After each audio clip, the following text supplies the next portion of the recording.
And today we start exercise 12, the halfway mark in the animation experience.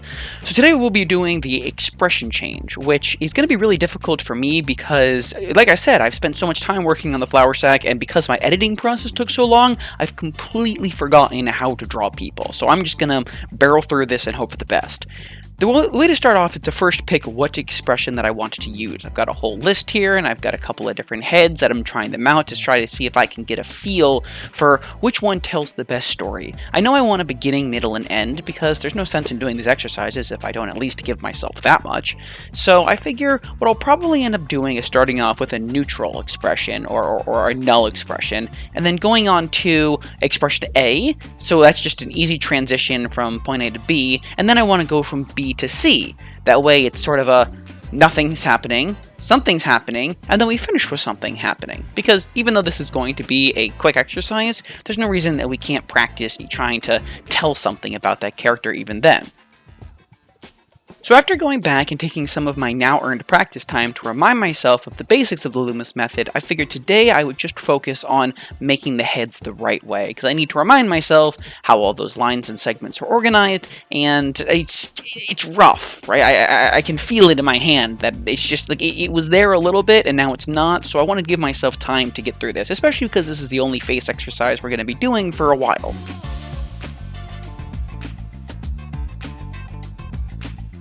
And you can definitely tell that I need to take some time because I can't even draw a circle right. Like, it's all completely gone. I drew, what 40, 50 circles just at this point in the video?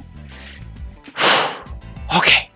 So anyways, back to the important stuff. As I've learned from the flour sack, the body is just as expressive as the face is. So I'd like to also take some time, maybe figure out if maybe there are some interesting angles that I could draw the head out to be even more expressive, or to help the expressions come alive. So in order to get a good idea of how we want to use the head, we need to take a step back and look at the expressions. I've chosen calm, confused, and happy. And I have it in my head that I want it to be the characters looking forward, otherwise completely neutral, and then they sort of notice something in the distance. Kind of like Flour Sack noticed something in the distance, actually, and then that thing that they notice makes them happy. Also, kind of like that Flour Sack wave too. Maybe I just like the idea of people being surprised and then happy. I guess there are worse things to want for people. Anyways, so what I'm going to do is I'll have 3 different head positions, one for each of these expressions. The neutral one will be an equally neutral head position. For the confused one, I'm going to have a slight tilt and then the eyes squinting a bit as if we're looking off at something in the distance that we notice. And then, when we go to the happy one, I'm going to have the head back in this big smile, like, "Hey, I haven't seen you in forever!" You know, one of those types of things. Because not only does this give me practice in terms of actually positioning the head in different ways, but also I have to position the face on the head and that perspective change. So with the head leaning forward and tilting, it forces me to have some practice and look in redrawing the head larger and therefore closer and making it look as if the character's actually moving forward towards the camera, which I haven't actually done yet. And then they have to come backwards and the head has to tilt back. And that's going to force me to start working with the Loomis method and with some reference images to start to get a feel for how playing with perspective works on a face.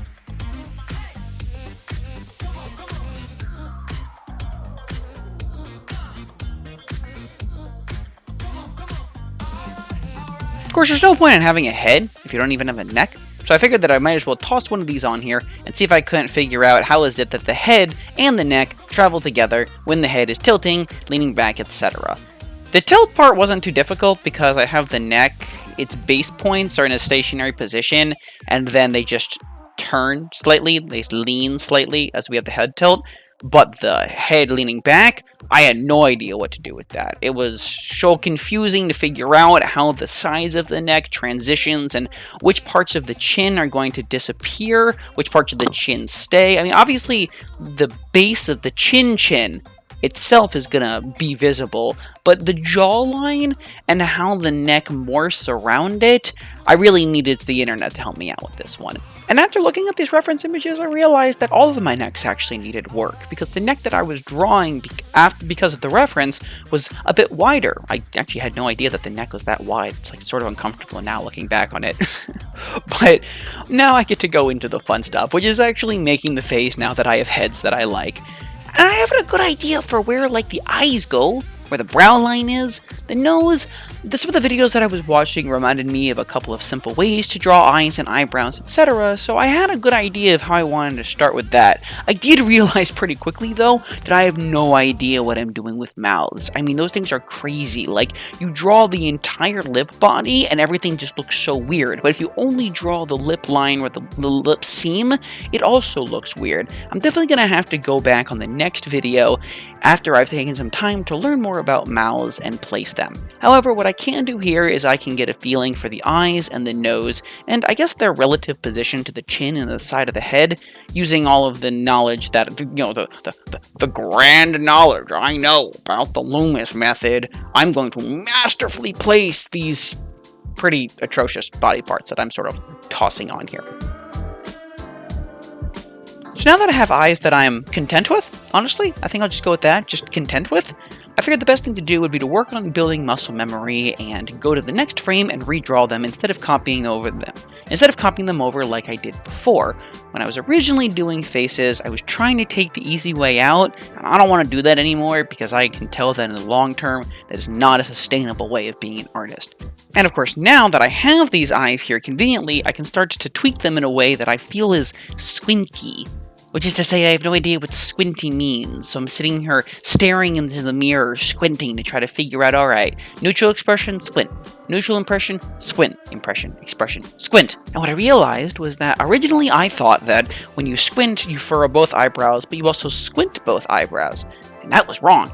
You do furrow both eyebrows, or at least I do when I'm doing it reactionarily, but I only squint one eye. So, hey, if you can't find a reference for what you're looking for, or you just don't feel like Googling it, you can always stare at yourself and draw yourself. Have a little bit of an ego. Just a little bit. You're worth drawing. And then finally we have the face that's leaning back and it's happy and expressive. And for this I really just figured I would do a direct copy-paste from this reference image over, because I don't know if I want the eyes to be open, and also even if I did want the eyes to be open, I don't know how to do that. Again, I'm just trying to figure out how to draw regular neutral eyes in different perspectives, so at least with just this exercise, it is good enough for me to just draw these eyes in the way that this reference image has the head leaning back, because I'm going to also have to do the nose, then I'm going to have to do the mouth, and the mouth is going to be its own separate entity, which is really going to be what sells the expression with the head, and who knows, maybe I'll end up making the eyes slightly wider when I become a little bit more comfortable as I practice for the next week. But for now, I think it's just okay for me to use this image, practice getting the muscle memory for drawing this face, and then being satisfied with that and moving on from there. That is an okay, successful endeavor. And I gotta say that I did a pretty okay, successful job with it. I'm not too happy with the way that my chin turned out. I think it's in the first two frames, it's a little long, and then in the last frame, it's really short, and I don't know, maybe it feels like the base of the head should widen. There's something about the perspective here that I'm going to have to figure out, and I definitely have plenty of time to do that. Also, now that I'm watching it again, I just realized that I don't even have ears, for example. Or, who knows, maybe I'll try doing hair. There's a couple of other additions that I can add on to this to bring it to life. But I'm at a good foundational point right now, considering how rudimentary my abilities at drawing heads are. So, from this point forward, I'll work on getting the mouth, work on getting the ears and all the other accessories, and then I'll start working on all of those glorious timing, breakdowns, tweening, and all that wonderful stuff that helps bring this new found buddy to life. So with that, I thank you all very much, and hope you all have a wonderful however long. Thank you so much for watching. I did have to cut this video a bit short due to life and stuff, but I'll be back with a vengeance in time for the next upload, so don't you worry, Nan. Until then, please enjoy the wonderful work of Neda, who helped me remember that eyes really don't have to be complicated to look good.